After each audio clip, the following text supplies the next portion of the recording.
stay tuned because I'm going to show you something really amazing other than these rocky boulders here, which are pretty amazing too.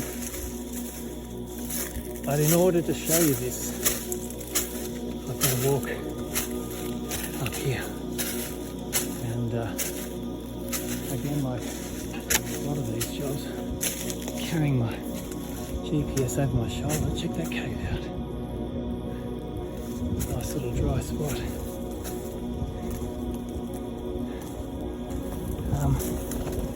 I've got to figure a way up to the top of these rocks. I think up through here might be the go. Let's have a look. A bit heavy with this backpack on.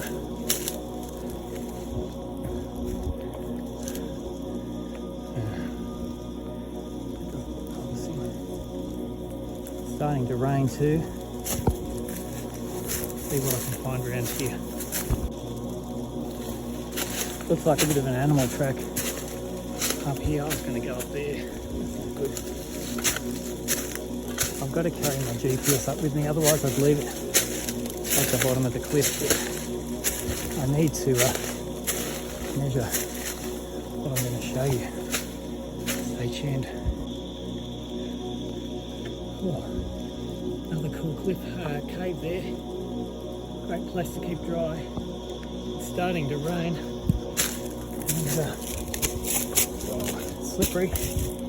Lucky I've got these good hiking boots, Scarpas, made in Italy. They're not cheap, but they're really, really good boots for walking around places like this. Check out down there.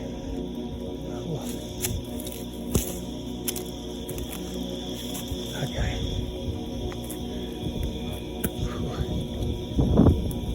About 10 metres away now. At least I'm at the top of the hill. It's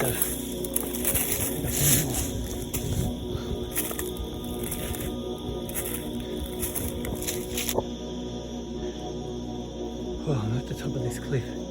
Check this cliff out.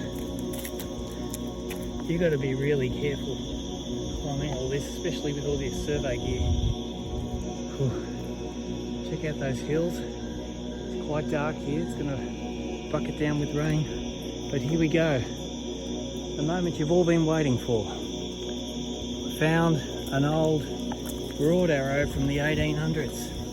Check this out. Drill hole. 3 wings. 1,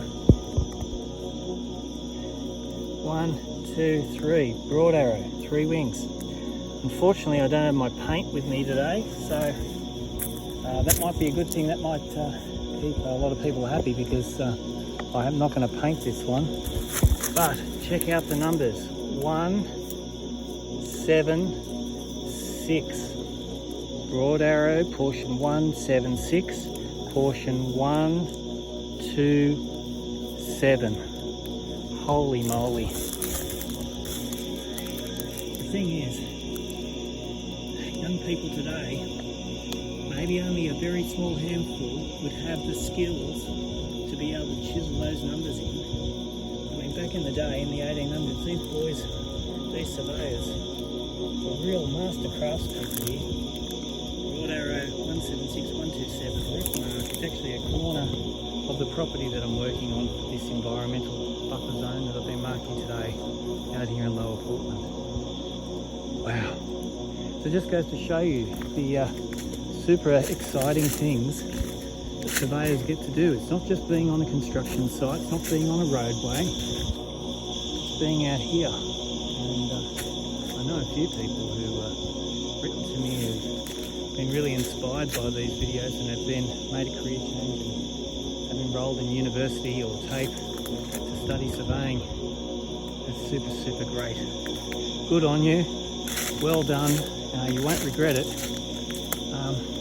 But if you really like finding old stuff like this, you've got to be working out in places like this. So this is rural surveying, rural boundaries. I'm in the Hillshire, but you know, Hillshire, Hawkesbury, anywhere where there's vegetation like this, and old surveys back in the 1800s, or early 1900s. Surveyors are poking around here. And again, putting these amazing marks on there. At the end of the video, I'll show you another photo that I took of this mark many, many years ago, because this is the second time I've been here. So again, thanks so much for watching. Thanks for subscribing. Thanks for sharing. Thanks for your comments. I'm the Global Surveyor signing out. Have a great weekend.